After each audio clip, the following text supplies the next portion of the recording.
Alright, quick question. Has this ever happened to you? You're typing on WhatsApp web on your PC. You want to write a clean message, maybe multiple lines, and the second you hit enter, boom, message sent. Like, bro, I just wanted a new line. And yeah, this gets annoying fast, especially when you're typing a long message or trying to drop an emoji on the next line to make it look nice. But here's the thing.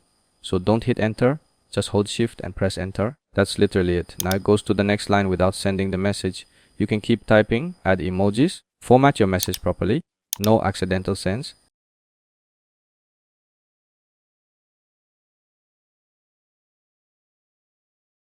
And this isn't just a WhatsApp thing. Same exact problem happens on ChatGPT. You're typing something, you want to go to the next line, you press enter and boom, prompt sent. So yeah, same fix here too. Shift enter. Once you start using this, you'll never mess it up again. So yeah, if this saved you from sending a message too early, you're welcome. That's it.